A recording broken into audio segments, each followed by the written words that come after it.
laboratorio de inmunohematología. En este laboratorio, ¿qué es lo que vamos a realizar? Vamos a realizar estudios bioquímicos, estudios genéticos, estudios serológicos y moleculares para investigar justamente antígenos asociados a las estructuras de membrana de las células de la sangre, evaluando así sus propiedades y reacciones de todos los componentes sanguíneos. Felizmente la ciencia avanzó y han habido muchos alcances nuevos que han permitido desarrollar la medicina transfusional, principalmente buscando el objetivo de realizar una transfusión segura de sangre. También nos ha permitido conocer a fondo las patogénesis, realizar un mejor diagnóstico, realizar un manejo preventivo y un adecuado control en el caso de inmunizaciones asociadas a las transfusiones o asociadas también a embarazo o a trasplante de órganos. Bueno, las bases de inmunohematología conocidas, la reacción antígeno-anticuerpo. Recordamos que para el caso de banco de sangre principalmente son de tipo IgG y IgM, los que van a estar mayormente asociados a reacciones transfusionales. Tenemos dos tipos de anticuerpos, los aloanticuerpos, es decir, aquellos que son producidos cuando nos enfrentamos a antígenos extraños, y los autoanticuerpos cuando son producidos contra antígenos propios. Y el caso del antígeno, pues es la sustancia capaz de inducir esta respuesta inmune. En el caso de las reacciones antígeno-anticuerpos, estas van a estar determinadas por la proporción, es decir, por la cantidad de antígenos, por la cantidad de anticuerpos presentes, por la temperatura y la composición del medio. ¿Y cuál es la ventaja? Que estas reacciones a nivel de medicina transfusional las vamos a poder hacer evidentes in vitro, no solamente in vivo, es decir, no solamente van a pasar en el paciente, sino que vamos a poder también evidenciarlas in vitro. Es por eso que vamos a poder estudiarlas. ¿Mediante qué fenómenos? Mediante aglutinación o mediante hemólisis. En el caso de las reacciones de aglutinación, pues tenemos que un anticuerpo puede unirse una vez a dos antígenos. Asimismo, un antígeno puede unirse a varios anticuerpos y va a formarse un conglomerado, grupos y agregados que incluso visualmente pueden ser detectados. Y este fenómeno se conoce como fenómeno de aglutinación. Y básicamente está asociado a determinantes antigénicos presentes en las superficies de la partícula o de las células. Tenemos dos tipos de aglutinaciones. Tenemos aglutinaciones directas, es decir, cuando el anticuerpo o el antígeno se encuentra presente y forma parte natural de algún componente o como microorganismo o un eritrocito. Y en el caso de una reacción de aglutinación indirecta, se tratan partículas en el laboratorio donde van a ser tratadas y van a ser recubiertas con antígenos o anticuerpos que van a actuar como portadores pasivos. Y generalmente utilizamos partículas de látex. Muy importante para que se dé una reacción de aglutinación es valorar la avidez, la afinidad y la titulación del átomo. Hablamos de avidez refiriéndonos a la intensidad de la unión entre los componentes de la reacción antígeno-anticuerpo, a la afinidad, a la medida de la fuerza de unión entre el determinante antigénico y su sitio de unión en el anticuerpo. Y la titulación va a ser la dilución máxima a la cual voy a encontrar presencia de esta reacción de aglutinación, y es una forma cualitativa, semi-cuantitativa de valorar cuál es la cantidad de anticuerpo presente. En el caso de reacciones de hemólisis, por el contrario, vamos a tener que se va a dar una desintegración del glóbulo rojo, y en determinadas situaciones patológicas va a haber este aumento de destrucción no solamente a nivel intracelular, sino también a nivel extravascular. Y pues esta reacción es característica de una reacción transfusional, como también puede ser en la eritroblastosis fetal. Las reacciones hemolíticas transfusionales van a ser relacionadas principalmente a una reacción entre los anticuerpos plasmáticos de nuestro paciente que va a recibir la unidad contra antígenos presentes en los eritrocitos que le voy a entregar, causando ¿qué cosa? Una destrucción del glóbulo rojo que le ha sido transfundido, desencadenándose una serie de efectos que pueden llegar incluso a comprometer la vida de nuestro paciente. Otra determinación importante que se realiza en banco de sangre es la determinación de grupos sanguíneos, y esta se va a realizar en base a una serie de antígenos presentes en los hematíes que incluso están organizados en sistemas.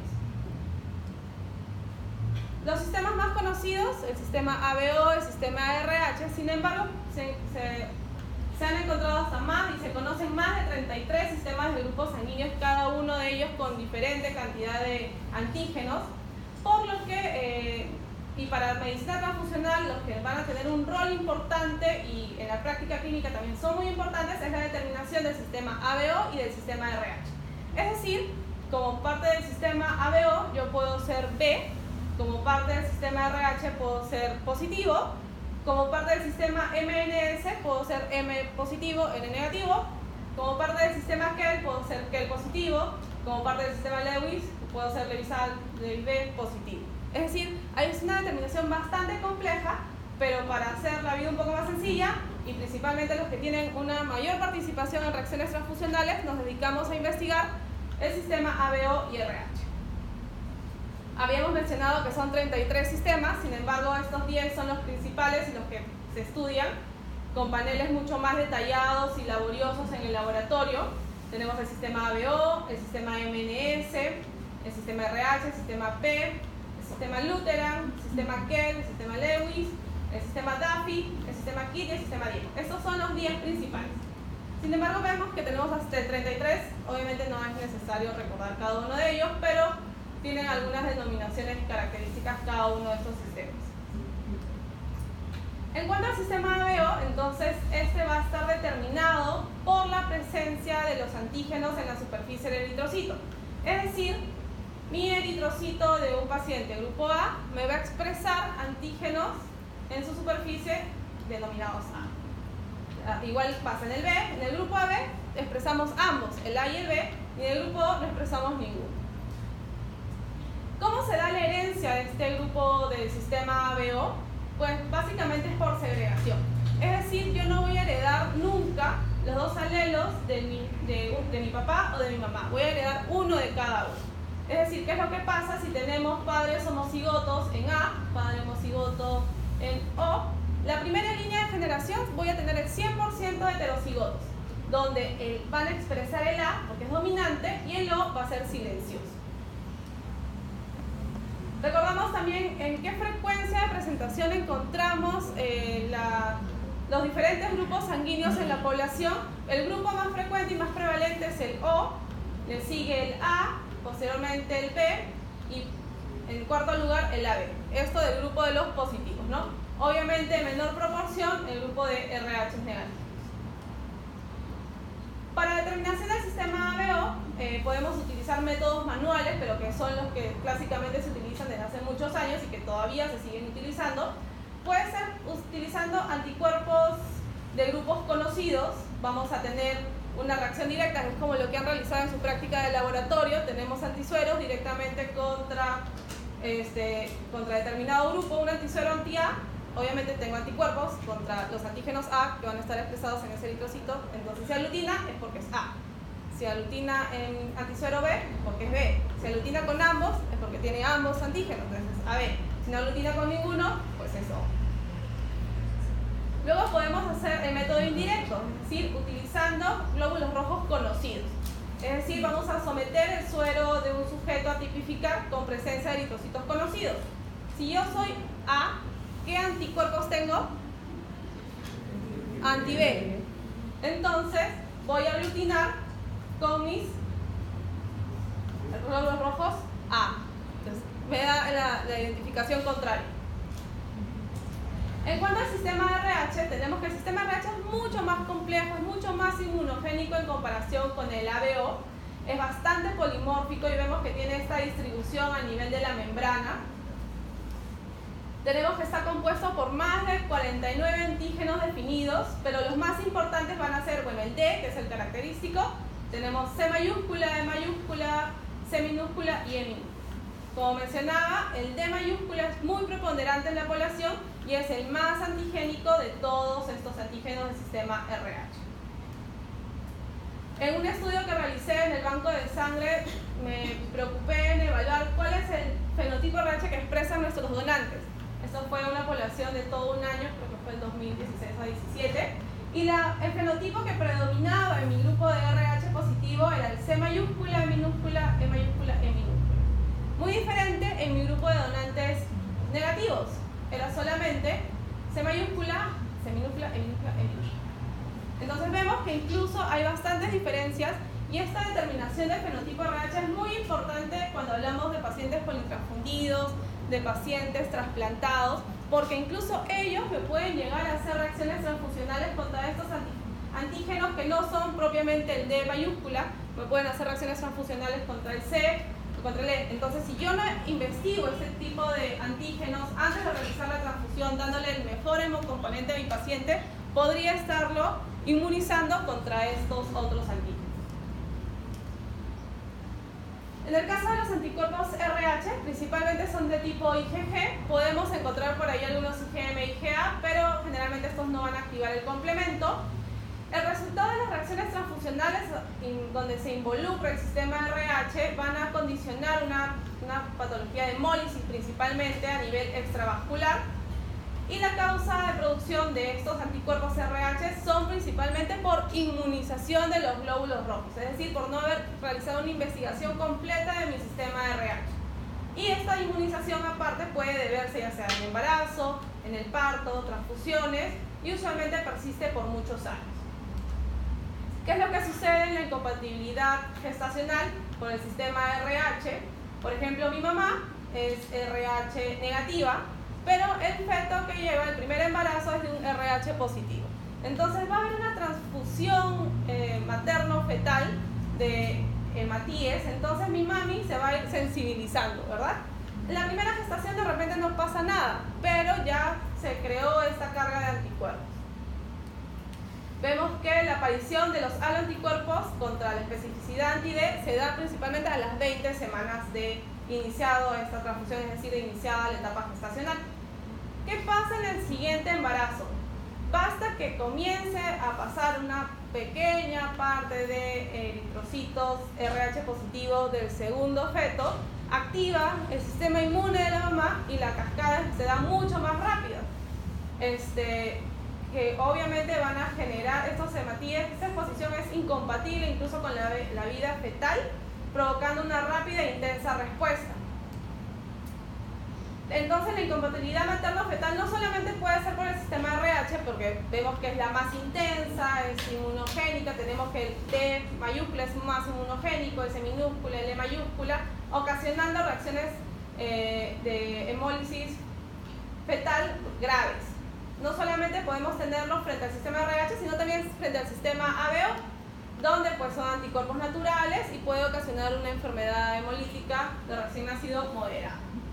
Pero no solamente estos dos sistemas son de importancia, a veces no investigamos y también tenemos un antígeno KEL positivo que también podría estar causando reacciones de hemólisis en nuestros pacientes,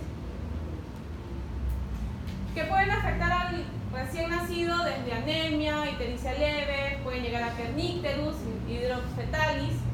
Pero básicamente, ¿cuál es la explicación fisiopatológica de esta enfermedad hemolítica? Va a haber una destrucción eritrocitaria, ya sea por antígenos del sistema ABO, del sistema RH, que van a ocasionar la destrucción de estos eritrocitos, van a conllevar una anemia.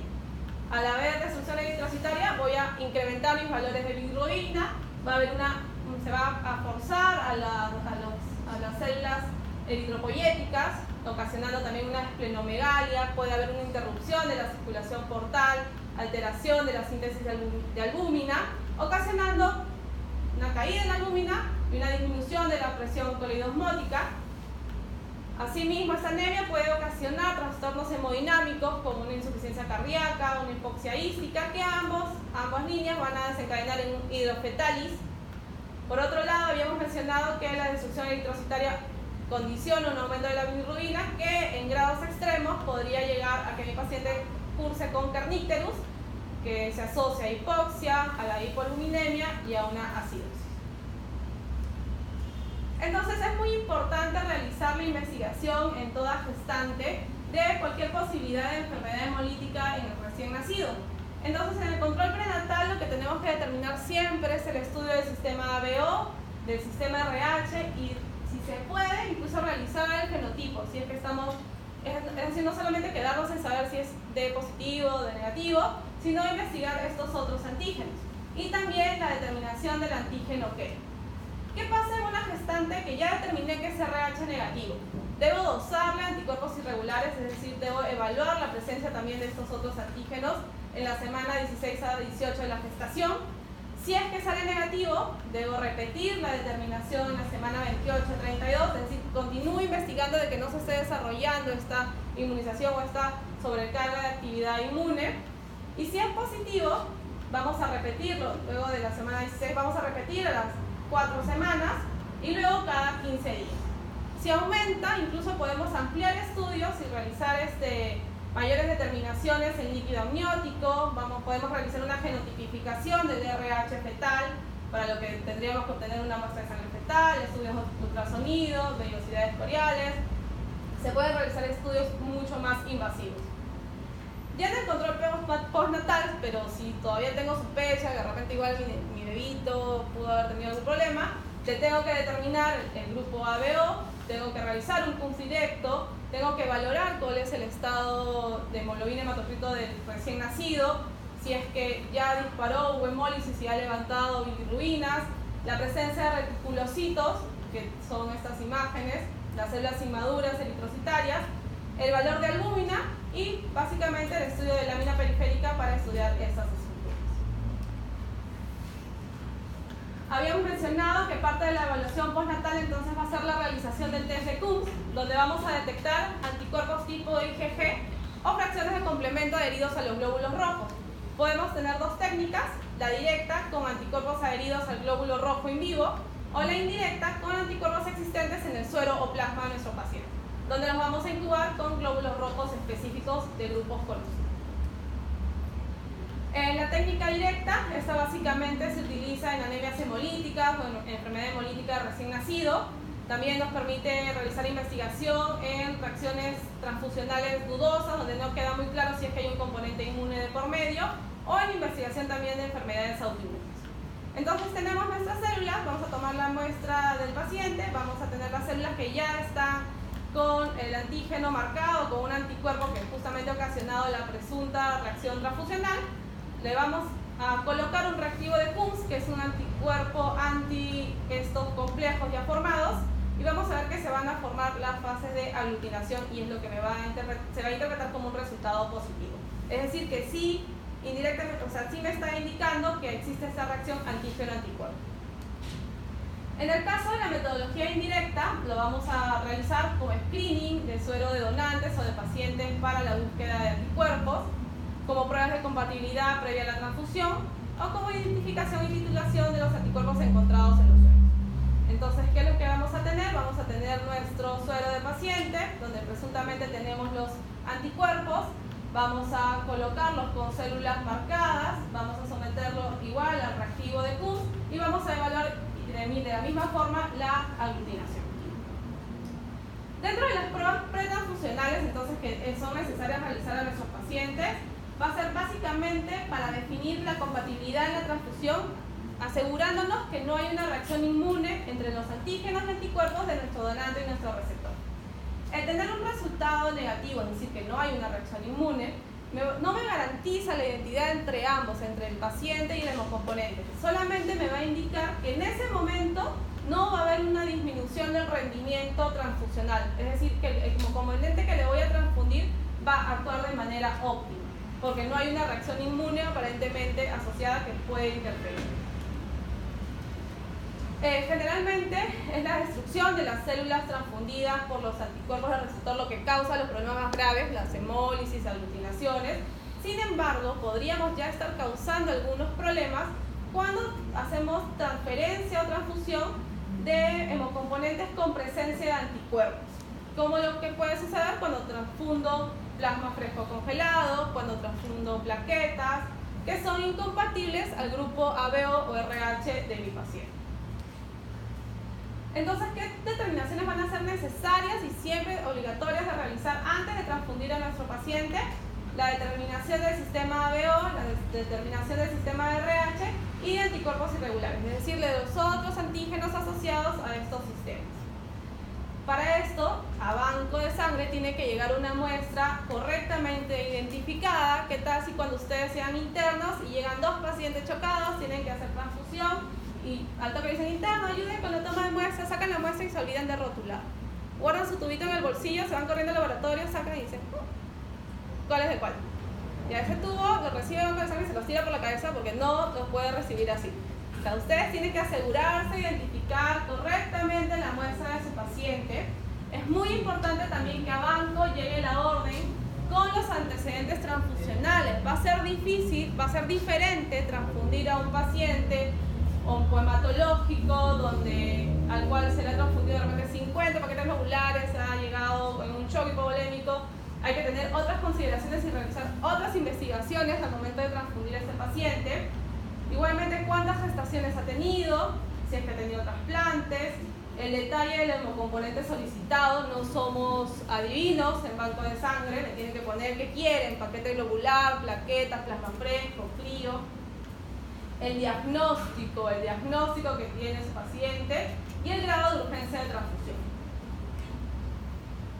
Bueno, eso es lo que ya trabajaron en su práctica de laboratorio. Para el caso de determinación ABO existen anticuerpos comerciales que incluso visualmente son identificados con colores diferentes. Tenemos que el antisuero A es de tipo azul. Entonces, ¿qué grupo sería este? Es A positivo este, B positivo este y este. Muy bien. Para la determinación de anticuerpos irregulares, le denominamos anticuerpos irregulares a todos los anticuerpos aloinmunes contra antígenos eritrocitarios, pero diferentes del sistema ABO. Es decir, RH con todo su fenotipo, el de mayúscula, de minúscula, de C mayúscula, de mayúscula, Kell, Duffy, Lewis, otros que podamos investigar, y para eso se utiliza un panel selector. No es fácil la determinación porque tampoco es fácil obtener células con todos estos antígenos presentes, pero es una técnica compleja, pero que es necesaria realizar en algunas situaciones. Igual vamos a enfrentar los hematíes del donante con solo receptor, suspendemos y luego vamos a interpretar la presencia de aglutinación o la presencia de hemólisis. Felizmente ya no solamente existen metodologías manuales, sino se pueden trabajar en estas tarjetas que tienen un gel, pero que en el contenido también vamos a tener el reactivo de Kunz. Entonces, al momento de que se realiza que hay una reacción inmune, se va a formar la trama, se va a formar una aglutinación. Entonces, este tipo de coágulo ya no va a poder descender. Entonces, esto lo vamos a interpretar como una reacción positiva. Por el contrario, si no hay una reacción inmune, simplemente las células caen y se forma un botón. Y así podemos tener tarjetas que nos ayuden a trabajar e investigar el sistema ABO. Tenemos que esto es un grupo, aglutinó acá, entonces es un B positivo, aglutinó en ambos, en A y en B es un AB, acá no aglutinó, es un AB negativo. Para el fenotipo RH tenemos para la determinación de C mayúscula, C minúscula, D mayúscula, el sistema Kell, y cada tarjetita trae también su control. En este caso tenemos que es un C mayúscula, E minúscula positivo. No solo nos quedamos ahí, tenemos para el sistema MNS, para el sistema Duffy, bajo la misma metodología, y vemos que son antisueros específicos comercialmente preparados y que nos ayudan en el laboratorio para la determinación de estos antígenos especiales. Listo. Vamos a complementar en relación a medicina transfusional, es decir, vamos a conocer cuáles son los hemocomponentes que se obtienen en el banco de sangre después que ustedes realizan una donación. Básicamente, en medicina transfusional lo que vamos a revisar es el proceso de captación, de evaluación y extracción de sangre de nuestros donantes. Para esto, ¿ustedes han donado sangre? ¿Alguno ha donado sangre? ¿Varios? Quiero creer que varios. ¿Qué? ¿Tan pocos? ¿Cómo va a ser? Ya. Un punto menos. Tienen hasta la próxima semana para traer su carnet de donación. Es muy importante, y en nuestro sistema de salud es muy importante realizar la identificación correcta de nuestro donante. ¿Por qué?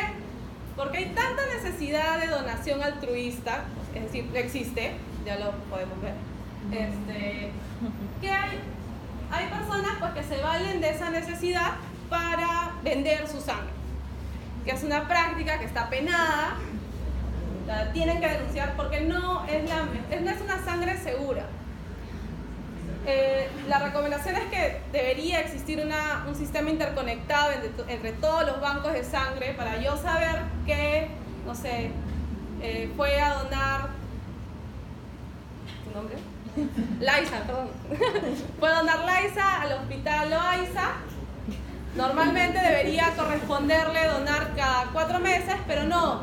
Laisa vende sangre. Entonces, Laisa al mes siguiente, sin el propio cuidado de su salud, va y desaparece en el Hospital 2 de Mayo. Entonces, como tenemos un sistema tan descentralizado, o sea, tan centralizado, tan individualizado, no tenemos esa comunicación. Entonces, hay que ser muy exigentes con los documentos que se solicita al donante. Hay algunos bancos de sangre que ya tienen este tipo de comunicación, entonces es fácil detectar, oye, por si acaso este es un donador habitual, cuidado. A veces no hay mucha responsabilidad de esperar que se saquen las pruebas previas y se sacan nada más y ellos dicen ya cumplí, les pagan y se olvidan. Pero no es una donación responsable, ¿verdad? Como parte de la evaluación física, puede donar todo paciente, todo donante puede tener entre 18 y 55 años. Incluso pueden hacerlo menores de edad, pero con autorización de sus padres, porque vemos ahora niños de 15 años que son gigantes y pueden donar tranquilamente. Luego tenemos que mínimo un peso mayor de 50 kilos, pero siempre hay que valorarlo con relación a la talla. Personas muy pequeñitas a veces no pasan también por el volumen sanguíneo que vamos a retirar. La presión arterial debe ser menor de 180, es decir, controlado, un pulso menor de 100, un hematocrito mayor de 40 en hombres, mayor de 38 en mujeres. Deben pasar la entrevista, que tienen una serie de preguntas que justamente orientan algunas conductas de riesgo, algunas situaciones que pueden haber, que podrían contraindicar la donación, ¿no? Y lo que se extrae es una unidad de sangre total. Tenemos que se realiza la extracción, esto luego pasa al interior del banco de sangre, al área de fraccionamiento, así como las centrífugas pequeñas que han visto para tubos. Igual hay unas centrífugas gigantes refrigeradas donde vamos a colocar nuestra bolsa de sangre y por centrifugación obviamente vamos a tener esta separación. Entonces tenemos que luego de la primera fase de centrifugación vamos a tener un plasma rico en plaquetas y nuestro concentrado de Matías o paquete globular. Este plasma rico en plaquetas luego pasa a una siguiente sedimentación donde vamos a tener un concentrado de plaquetas y el plasma fresco congelado. A su vez, este plasma fresco congelado con un procedimiento adicional puede pasar a ser un crioprecipitado o incluso puede tratarse en países desarrollados que existen fábricas, laboratorios de hemoderivados donde se fabrica pues, albúmina, globulinas o concentrados de factores de coagulación. Obtenemos una unidad de sangre que consta de 450 mililitros reglamentariamente. ¿Por qué? Porque esta bolsa de sangre tiene un anticoagulante que debe estar en proporción al volumen sanguíneo a extraer. Es decir, no puede utilizar la misma bolsa para extraer 100 ml, ni puede usar la misma bolsa para extraer 600 ml. O sea, todo está estandarizado a 450. Voy a obtener un paquete, puedo obtener esta sangre total, un paquete globular, un concentrado plaquetario y un plasma fresco congelado o crioprecipitado. En el caso pasa también la unidad al área de inmunohematología, donde ya hemos dicho que vamos a realizar la verificación del grupo sanguíneo ABO y RH de nuestro donante y también, idealmente, realizar la investigación de anticuerpos irregulares. Y otra fase muy importante es lo que sucede en el laboratorio de inmunoserología. Vamos a realizar el tamizaje de 7 marcadores infecciosos que pueden ser transmitidos vía sanguínea, como es el HIV, el HTLV, la hepatitis B, el antígeno de superficie y el core, hepatitis C, Chagas y sífilis. Pregunta de examen. En el caso del fraccionamiento de sangre total, ya habíamos mencionado entonces, tenemos una primera fase de centrifugación, tenemos el plasma rico en plaquetas, vamos a obtener un concentrado plaquetario que nos va a ser muy útil en aquellos pacientes oncohematológicos, leucemias, trasplantados, donde tenemos que darle una alta carga de plaquetas para mejorar sus valores. Tenemos también el plasma fresco congelado, que es rico en factores plasmáticos de la coagulación y que justamente nos va a ayudar a tratar sangrados asociados a coagulopatías. Nuestros paquetes globulares, pues ya sabemos, cirugías de alto riesgo, donde hay un sangrado abundante, donde hay riesgo de anemia, o también como terapia de reemplazo en nuestros pacientes de oncohematología. Nuestro concentrado plaquetario, que incluso no solamente puede quedarse en concentrado plaquetario, sino también lo puedo llevar a irradiación. Esta indicación se da, por ejemplo, cuando quiero transfundir a recién nacidos, cuando quiero transfundir a pacientes trasplantado, porque justamente los irradios para destruir la carga leucocitaria y así evitar una isoinmunización posterior. ¿Cómo conservamos nuestros hemocomponentes? Tenemos el paquete globular, que está compuesto de hematíes. Dentro de la bolsa tenemos que hay anticoagulantes que justamente van a preservar las características de nuestros hematíes y van a darle una larga duración, y generalmente están compuestos por dextrosa, es decir, le van a dar el alimento necesario para que nuestros eritrocitos sean viables hasta por 42 días. Debemos conservarlos de 2 a 6 grados y el volumen de un paquete globular no va más allá de 250 mililitros. Luego tenemos nuestro concentrado plaquetario, donde cada concentrado plaquetario equivale a 10.000 plaquetas. Si juntamos 5, vamos a obtener un pool plaquetario. Llega a un volumen de 50 ml y deben mantenerse en movimiento constante. Es decir, las plaquetas necesitan vida, ese movimiento, sentir que todavía están como si estuvieran en circulación sanguínea. Y pueden durarnos hasta 5 días. En el caso del plasma fresco congelado, tenemos que básicamente está formado por factores de coagulación, el 1, el 5, el 8, el 2, el 7, el 9, el 10 y algunos otros hemostatos. Tiene un volumen máximo de 250 mililitros y vemos que se conserva a temperaturas bastante extremas. A menos 30 nos puede durar hasta un año este plasma fresco, a menos 18 nos dura hasta 6 meses. Luego tenemos el crío precipitado, que va a ser rico principalmente en fibrinógeno, en factor von Willebrand, en factor 8, factor 13, un volumen máximo de 20 y también a temperaturas extremas.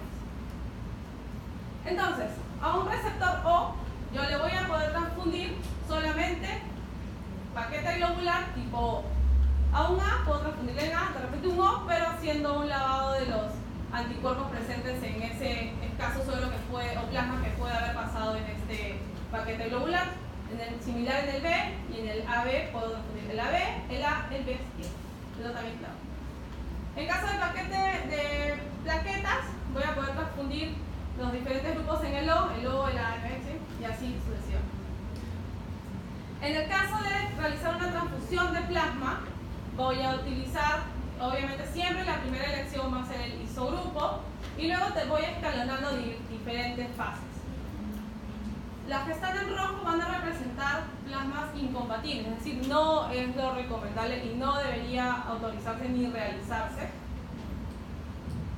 ¿Y para qué transfundimos? ¿Cuál es nuestro principal objetivo? Por ejemplo, en el caso de que transfundamos paquetes globulares, ¿qué es lo que me interesa? Restaurar la capacidad de transporte de oxígeno a los tejidos. ¿Y qué factores pueden justamente influir esta disponibilidad del oxígeno? La función cardiovascular de mi paciente, cómo está ese gasto cardíaco, cómo está ese ritmo cardíaco, la ventilación, el consumo de aporte de oxígeno y la capacidad de transporte de oxígeno en la sangre. ¿Qué indicaciones tenemos para una transfusión de paquete globular? Principalmente asegurar la oxigenación tisular. Y esta está asegurada cuando encontramos valores de hemoglobina por encima de 7, es decir, en una volemia normal. Pero ¿qué sucede en una anemia hemorrágica aguda? Ahí tenemos que valorar el grado de pérdida del volumen perdido. Es mucho más importante que valorar el nivel de hemoglobina hematocrito porque pueden haber otros factores compensatorios que podrían falsear estos valores. Debemos asumir que si perdemos más de un litro de sangre, que corresponde a aproximadamente el 25% del volumen sanguíneo total, ya podríamos estar frente a manifestaciones clínicas de hipoxia y hipovolemia y tenemos que indicar nuestro paquete globular. En el caso de una anemia crónica, es decir, podemos indicarla cuando fracasa el tratamiento específico, cuando mantenemos valores siempre por debajo de 8, pero vemos también pacientes que llegan de repente a consulta de emergencia con 5 y llegan caminando. Entonces vamos a indicar una transfusión, ¿verdad? Tenemos que valorar siempre cuál es el estado cardiopulmonar y el riesgo de enfermedad isquémica cerebral y las otras situaciones clínicas de nuestros pacientes. Importante siempre llevar la solicitud transfusional, realizar la prueba cruzada. No hacemos magia, la prueba cruzada demora entre 1 a 2 horas, así que no se vayan a quedar parados en banco esperando. No, demora 1 a 2 horas. Vamos a realizar la determinación del grupo ABO para glóbulos rojos, para paquete globular versus el suero del paciente. Y en el caso de neonatos vamos a utilizar la muestra de la madre, es decir, utilizamos el suero de la madre. Vamos a preparar el hemocomponente. Es necesario que al momento de transfundir el paciente haya sido informado de los riesgos asociados a la transfusión. Se debe realizar una hoja de conducción de la transfusión si es que presenta algunas reacciones de rash, algunas urticarias asociadas justamente a la transfusión. ¿Qué inconvenientes se han presentado? De repente requerimientos innecesarios, entré a una cirugía y pensé que iba a sangrar mucho, al final no sangró. Tengo que coordinar eso con banco de sangre para devolver oportunamente ese hemocomponente que fue tan valioso de obtener. Y las muestras de los pacientes se conservan hasta por una semana para investigar alguna reacción transfuncional tardía. Como existe un riesgo antigénico muy potente en el caso de los eritrocitos, podemos estar frente a reacciones transfusionales inmediatas. Podemos tener reacciones hemolíticas, reacciones febriles, reacciones anafilácticas, urticarias e incluso esta situación bastante grave, que es el daño pulmonar agudo asociado a transfusión, que es el TRAI. Vemos que nuestros pacientes pueden estar con escalofrío, fiebre, frecuencia cardíaca incrementada, dolor torácico, hemoglobinuria, hiperbilirubinemia, dolor lumbar, sensación de calor, hipotensión y el incontrolable sangrado. Luego tenemos algunas reacciones transfusionales no inmunológicas que básicamente pueden estar asociadas a la calidad del hemocomponente. Algunos hemocomponentes podrían estar contaminados con bacterias gram negativas, por ejemplo puede ser una Yersinia enterocolítica, una Escherichia coli, Enterobacter, Serratia, Pseudomonas o las propias endotoxinas del donante. En las plaquetas frecuentemente se encuentran bacterias gram positivas como Staphylococcus epidermidis. Por eso, después de realizar una transfusión, es muy importante hacerle un control a los restos que quedan en el hemocomponente y también al receptor, para evaluar de que justo si es que existe una infección posterior, no le echen la culpa al banco de sangre, sino sea de repente una complicación propia del paciente, ¿no? Luego tenemos que hay que valorar una insuficiencia cardíaca congestiva, de repente el volumen no fue el adecuado, una hemólisis no inmune y embolia. Existen algunos sustitutos de la sangre y es parte de investigaciones muy arduas para justamente tratar de compensar esta deficiente donación voluntaria que existe en el mundo. ¿Qué es lo que se busca en un ideal sustituto de la sangre? Que tenga la capacidad de expansión de volumen, que tenga la capacidad de transporte de oxígeno, que se elimine el riesgo de infecciones, que sean universalmente compatibles y que sean estables. O sea, sería una maravilla, ¿verdad? Se están trabajando moléculas sintéticas como porfirinas, perfluoroquímicos, algunas moléculas que incluyen o incorporan hemoglobina en su estructura y hemoglobinas encapsuladas en liposomas. Sin embargo, todos estos, que esperemos no tarden tanto, están todavía en investigación. Podemos utilizar algunos factores de crecimiento como la eritropoyetina para serie roja, para serie blanca, algunos factores estimuladores de colonias, interleucinas, para plaquetas del mismo modo, una trombopoyetina, y en el caso del filgrastim muy utilizado en pacientes trasplantados, pacientes aplásicos para estimular médula ósea y stem cells. ¿Qué otro objetivo para transfundir? Básicamente para restaurar la función hemostática. Es acá cuando ya vemos la necesidad de transfundir un paquete globular, un paquete de un componente plaquetario, que básicamente me va a garantizar la integridad del recuento o número de plaquetas, que puede estar valorizado en el tiempo de sangría prolongado o en la integridad funcional de las plaquetas que tiene mi paciente. Puede ser también los componentes plasmáticos, es decir, deficiencia de factores de coagulación, su concentración o porcentaje de actividad, con alteración de cada uno de las evaluaciones de laboratorio, como puede ser el TP, el TTPA o el tiempo de trombina y el fibrinógeno.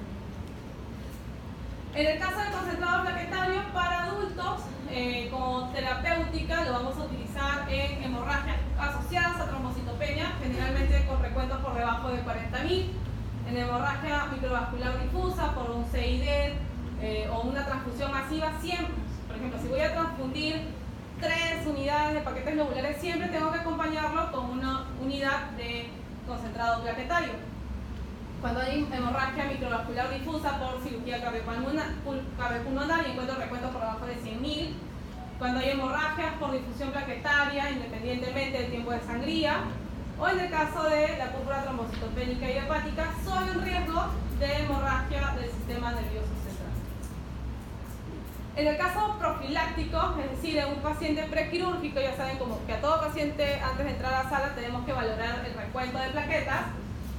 Si tenemos una cirugía donde vemos que no va a haber hemorragia, pues incluso hasta por debajo de 10.000 podemos estar tranquilos, pero si tenemos por debajo de 20.000, pero hay algunos factores asociados a hiperconsumo, como infecciones, fiebres, drogas, hipertensión, esplenomegalia, traumatismos, debo indicarle un concentrado plaquetario. Si voy a realizar una cirugía mayor, un procedimiento invasivo, y mi paciente tiene menos de 50.000, debo darle un concentrado plaquetario. Si mi paciente va a pasar a neuro o a oftalmo para una cirugía y tiene menos de 100.000, debo indicarle un concentrado plaquetario. En el caso de plasma fresco congelado, básicamente su utilidad está demostrada con demostrada eficacia en el PTT, en una púrpura fulminante de recién nacido y en el sanguíneo transfusión en neonatos, justamente ayudándonos para realizar un reconcentrado, una reconstitución de sangre total asociado a un concentrado de hematines.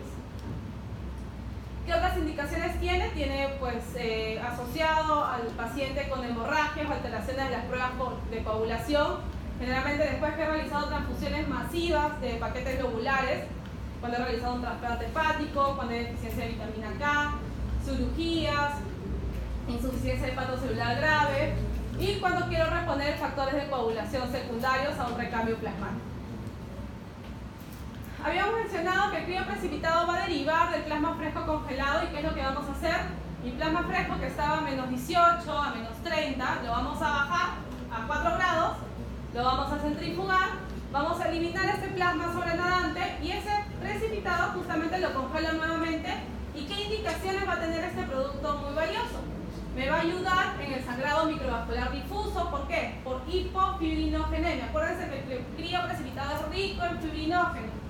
Me va a ayudar en pacientes con sangrado, procedimientos invasivos, con enfermedad de von Willebrand, deficiencia de factor 3, hemofilia A, y en corrección hemostática por fibrinolisis terapéutica. Entonces, ¿qué consideraciones tenemos que tener? Igual, realizar la solicitud transfusional, no se requiere realizar una prueba cruzada previa, es decir, acá sí nos tenemos que asegurar que sea del mismo grupo y del mismo sistema. Vamos a preparar un hemocomponente ABO compatible, vamos a tener siempre que firmar el consentimiento informado al paciente, se realiza también una hoja de conducción de la transfusión y bueno, de la misma forma, si es que no se llega a usar el hemocomponente, se tiene que notificar a banco de sangre. Podemos estudiar también el potencial antigénico de algunos otros componentes sanguíneos. Existen algunos antígenos asociados a plaquetas, a leucocitos, como antígenos específicos, los antígenos HLA. En el plasma también hay muchas proteínas antigénicas. Y básicamente lo que quiero es que se queden con ese concepto, que la transfusión de sangre humana, sus componentes y derivados, con fines terapéuticos, constituye un acto médico de gran responsabilidad. Ustedes van a indicar una transfusión que debe llevarse a cabo únicamente después de un estudio racional y específico de la patología tratada. No porque tiene menos de 5 ya lo transfundo, tiene menos de 7 lo transfundo. No, siempre hay que valorar el diagnóstico de su paciente, evaluándose los beneficios y los riesgos potenciales, transfundiéndose solo lo necesario. Y sobre todo, la transfusión más segura es la que no se realiza. Así que traten de manejar de repente volúmenes, con cristaloides, coloides, antes de repente de recurrir a una transfusión.